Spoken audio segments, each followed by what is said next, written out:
Good morning students. Myself doctor Vishal Tiwari. और आज का जो हमारा टॉपिक है वो है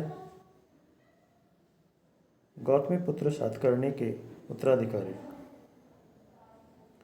ये लिखने में थोड़ा मिस्टेक हो गया इनका, ठीक है, कोई दिक्कत नहीं, हम लोग आगे इसको कंप्लीट कर लेंगे। तो गौतमीपुत्र सातकर्णी के बारे में हम लोग ने पिछले वीडियो में देखा कि वो कितना महान और सातवाहन वंश का एक तरह से देखा जाए तो सबसे महान शासक गौतमीपुत्र सातकर्णी ही था, ठीक है। अब उसके बाद जो सातवाहन वंश के शासक रहे हैं उनमें से सबसे प्रमुख है वशिष्ठिपुत्र पुलमावी। पौराणिक विवरणों के अनुसार गौतमीपुत्र के बाद उसका पुत्र वशिष्ठिपुत्र पुलमावी सातवाहन वंश का सम्राट बना। गौतमीपुत्र की अंतिम तिथि 130 ईस्वी मानी जाती है, अतः यही पुलमावी की सिंहासन रूढ़ होने की तिथि थी। टॉलमी ने अपनी पुस्तक ज्योग्राफी में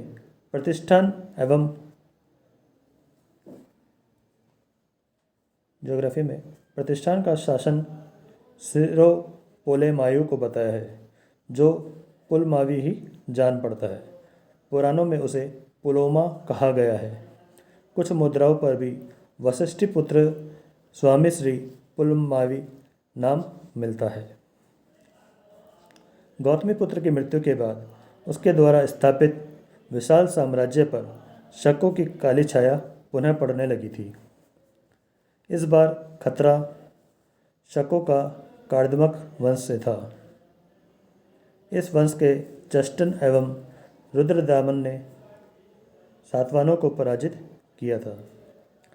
टॉलमी उज्जैन पर टिएस्टनेस यानी जस्टन का अधिकार बताता है, जो पूर्व में सातवाहन राज्य में ही था।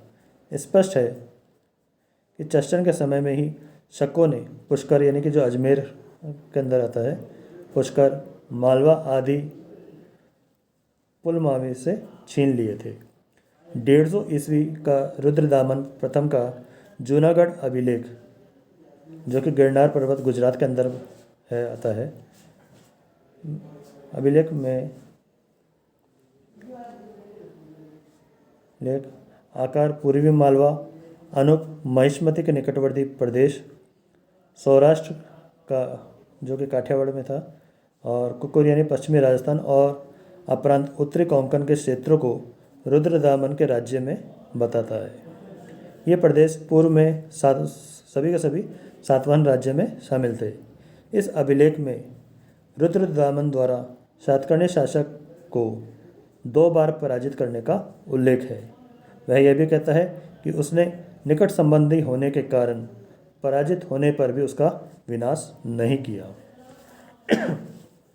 इस संदर्भ में कनेरी से प्राप्त अभिलेख का उल्लेख किया जाता है, जिसमें वशिष्ठिपुत्र श्री सातकर्णी की रानी को कार्दमक वंश में उत्पन्न और महाक्षत्रप रुद्र की पुत्री कहा गया है। डॉक्टर एल गोपाल कन्हेरी अभिलेख के सातकर्णी शासक को नाम भिन्नता के कारण पुलमावी से भिन्न उसका कोई अनुज बताते हैं। इसी संदर्भ में डॉक्टर DC सरकार कहते हैं कि ऐसा लगता है कि सातवाहनों ने विजित प्रदेशों में से कुछ प्रदेश बचाने के लिए कार्दमों के साथ विवाह संबंध बनाए, परंतु गिरनार अभिलेख में ऐसा ध्वनित नहीं होता है।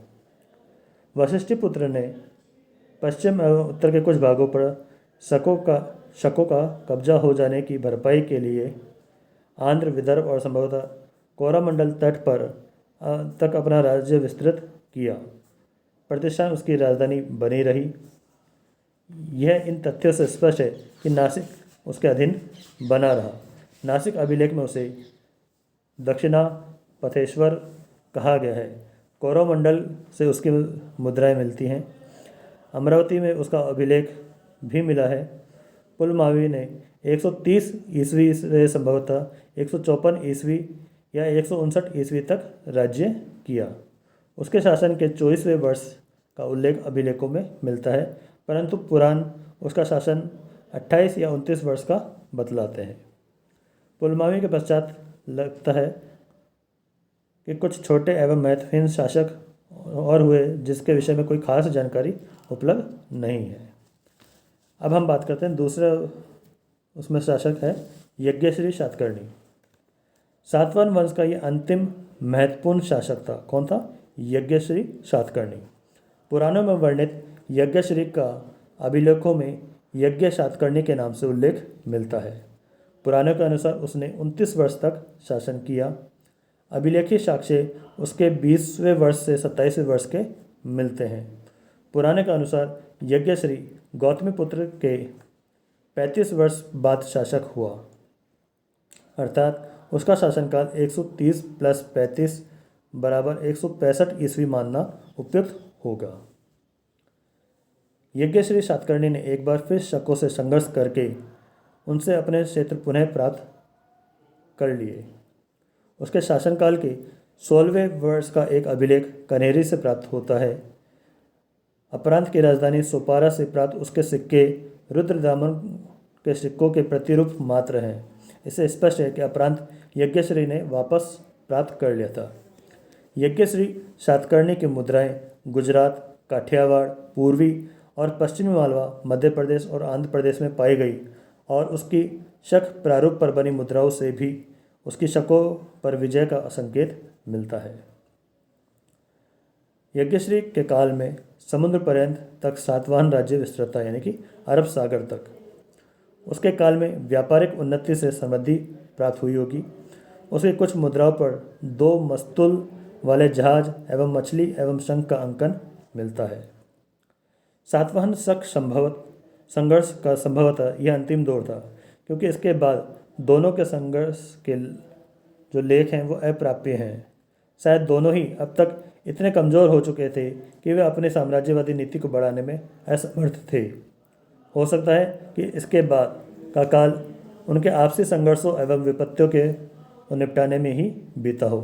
इस प्रकार एक लंबे साम्राज्यवादी संघर्ष का अंत यज्ञश्री के समय हम कह सकते हैं कि तकरीबन हो चुका होगा। अब बात करते हैं सातवाहन वंश का पतन। सातवाहन वंश का अंतिम शासक पुलमावी चतुर्थ था। पुराणों के अनुसार उसने 7 वर्ष तक शासन किया, अनुमानतः 220 से 227 ईसा पूर्व तक। वस्तुतः यज्ञश्री सातकर्णी के पश्चात इस वंश का कोई भी ऐसा शासक नहीं हुआ जो अपने वंश की गरिमा को सुरक्षित रख पाता। अतः उसके बाद सातवाहन वंश एवं राज्य अवनति के गर्त में समाता गया।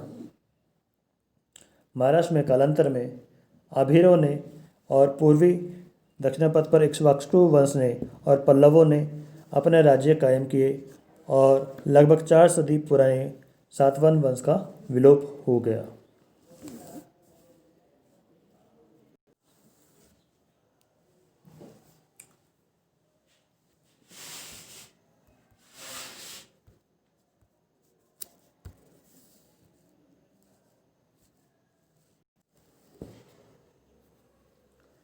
सातवाहन काल में दक्षिण भारत की अवस्था किस तरह से थी उसका अपन लोग देखते हैं, और इसमें पहले देखेंगे हम लोग राजनीतिक अवस्था।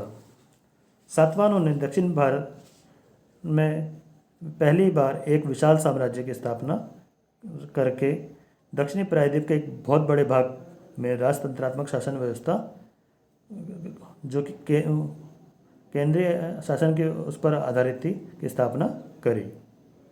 हम सातवाहनों की शासन व्यवस्था, प्रशासन आदि के बारे में ज़्यादा सूचनाएं उपलब्ध नहीं होने से इस संदर्भ में ज़्यादा कुछ नहीं कह सकते हैं, लेकिन राजा प्रजा हितैषी व योग्य होता है तो प्रजा निश्चय ही सुखी और समृद्ध होती है। गौतमीपुत्र एक ऐसा ही राजा प्रतीत होता है। उसने पितृवत शासन करते हुए प्रजा के सुख दुख को अपना सुख दुख माना। ब्राह्मणवादी शासन व्यवस्था की विधि एवं निषेध का पालन ही उसका राजधर्म था। रुद्रदामन के गिरनार अभिलेख में उसके मंत्री परिषद का उल्लेख किया है, जिसमें मंत्रियों के कई प्रकार हैं, जिनमें सचिव एवं अमात्य प्रमुख हैं। सचिव भी 2 वर्गों में मति सचिव एवं कर्म सचिव में बटे थे। मंत्रियों एवं अमात्यों के अलावा भी कई उच्च अधिकारी होते थे जो प्राय राजवंशी या उनके संबंधी ही होते थे। उच्च पदार्थ के उदाहरण से यह स्पष्ट है कि जिस तरह शकों की शासन व्यवस्था में महाक्षत्रप के अधीन एक क्षत्रप की नियुक्ति होती थी, महाक्षत्रप के अधीन क्षत्रप राजकुमार एक तरह से प्रशासन का प्रशिक्षण प्राप्त करता था। निश्चय ही सातवाहनों की शासन प्रणाली पर भी इसका कुछ न कुछ प्रभाव अवश्य पड़ा होगा।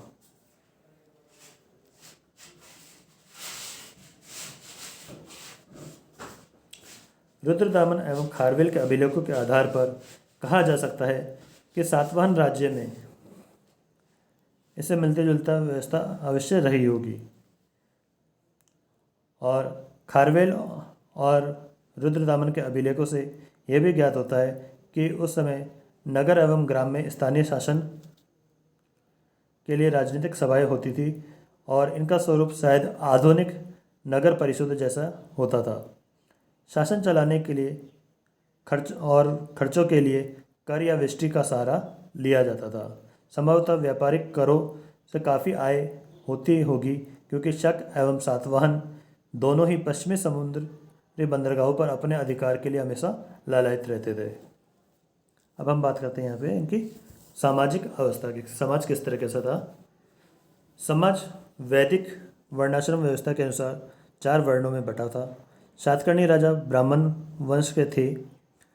राजा को चारों वर्णों का पोषक कहा गया है और उसे वर्णों के दूषण को रोकने वाला भी कहा गया है। समाज में नारी का स्थान सम्मानपूर्ण था।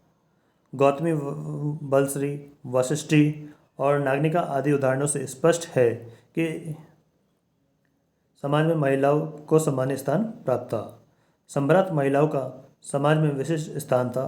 इसकी पुष्टि इस बात से होती है कि सातवाहन वंश के कुछ शासकों ने जैसे गौतमी पुत्र सातकर्णी, वशिष्ठी पुत्र पुलमावी आदि ने अपने नाम के पहले माता का नाम जोड़ा है। पर्दा प्रथा का कोई प्रमाण सातवाहन वंश में के समय में नहीं मिलता है। पति के साथ पत्नी भी धार्मिक क्रियाओं में समान रूप से सहयोग देती थी। पति की मृत्यु के बाद भी स्त्री यंत्रणा रहित पवित्र एवं सम्मान पूर्वक जीवन व्यतीत करती थी। कुल का मुखिया गृहपति या कुटुंबिन कहलाता था। अंतरजातीय विवाह सामान्यतः अस्वीकार्य थे, परंतु यह शासकों पर लागू नहीं होता था।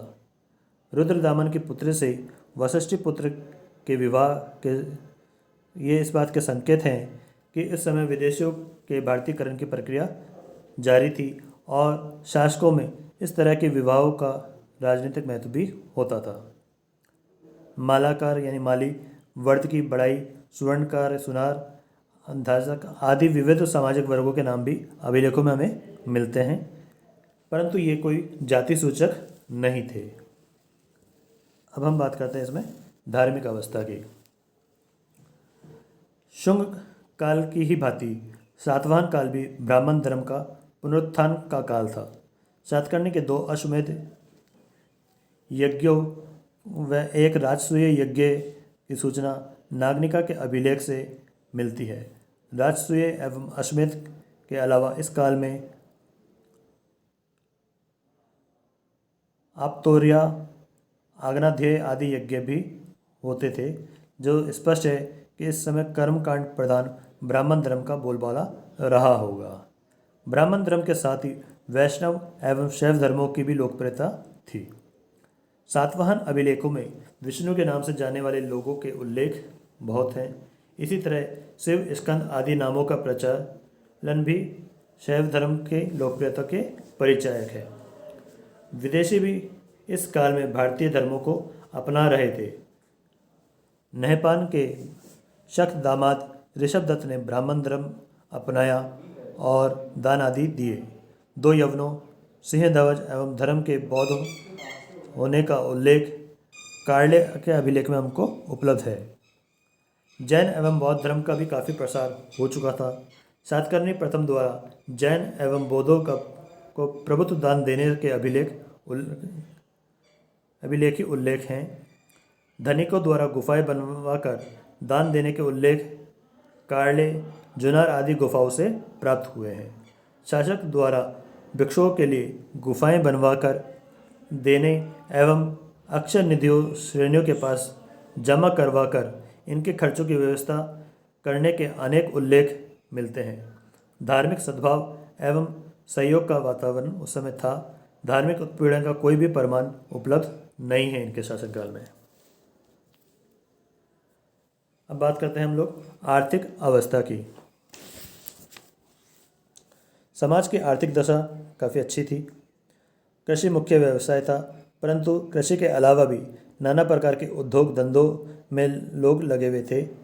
जैसे कृषक के लिए हल्की शब्द का प्रयोग होता था। कृषि में हल के प्रयोग को, जो कि कृषि के अंदर हल के प्रयोग को प्रकट करता है। अन्य उद्यमों में स्वर्णकार, लोह कर्षणक यानी लोहार, बर्द की बढ़ई, कुंभकार यानी कुम्हार, तिल पेशक यानी तेली, काशाकार कांसे के बर्तन बनाने वाला, धशक, मछुआरे, सारथवाह और व्यापारी आदि के उल्लेख मिलते हैं। प्राय व्यापारी कौलिक कहलाते थे और इनके नियम राज्य को भी स्वीकार एक और अन्य व्यवसाय श्रेणियों में संगठित थे, जो सदस्यों को संरक्षा के लिए रीति नीति तय करते थे। इनके नियम राज्य को भी स्वीकार्य होते थे। उष्वदत्त द्वारा ऐसी दो कौलिक श्रेणियों के पास धन जमा कराने के उल्लेख मिलते हैं। इस समय व्यापार भी काफ़ी बढ़ा चढ़ा था। पेरिप्लस के विवरणों से समृद्ध समुद्री व्यापार का पता चलता है। कल्याण, सोपारा, भड़ोच प्रसिद्ध सातवाहन बंदरगाह थे। नासिक, जुन्नर, प्रतिष्ठान, दानाकाटक, करहाटक, श्रीकाकुलम आदि प्रसिद्ध नगर थे, जो व्यापारिक मार्गों से देश के अन्य नगरों से जुड़े थे। इस काल में समुद्र व्यापार का पता बहुसंख्यक मुद्राओं से चलता है। स्वर्ण सोने का सिक्का था, जो चांदी के सिक्के कांसाबन के 35 सिक्कों के बराबर होता था। इस काल में जमा धन पर ब्याज देने का भी उल्लेख हमें मिलता है। संक्षेप में तत्कालीन समाज उत्तम कृषि, उन्नतिशील उद्योग धंधों एवं व्यापारिक गतिविधियों के परिप्रेक्ष्य में एक समृद्ध समाज की छवि प्रस्तुत करता है। अब बात करते हैं साहित्य एवं कला की। सातवाहन काल में साहित्य के लिए भी बहुत महत्वपूर्ण काल था। इस काल में प्राकृत भाषा को बढ़ावा मिला। सातवाहन शासक साहित्य प्रेमी थे। सातवाहन शासक हाल का नामोल्लेख पूर्व में भी हमने किया था, जिसने कि गाथा सप्तशती नामक ग्रंथ का रचना की थी। गाथा सप्तशती नामक ग्रंथ की रचना हॉल ने की थी। प्रसिद्ध ग्रंथ व्रत कथा का प्रणयन भी गुणाढ्य ने पेशाची प्राकृत में सातवाहन राज्य में ही किया था। व्रत कथा अब अपने मूल रूप में अप्राप्य है। एलन के अनुसार सर्ववर्मा ने अपने प्रसिद्ध व्याकरण ग्रंथ की रचना इसी समय की थी। कला के क्षेत्र में इस काल में वास्तुकला का महत्वपूर्ण विकास हुआ। चैत्य, गुफाएं, गुहागृह निर्माण इस काल के प्रमुख वास्तुशिल्प था।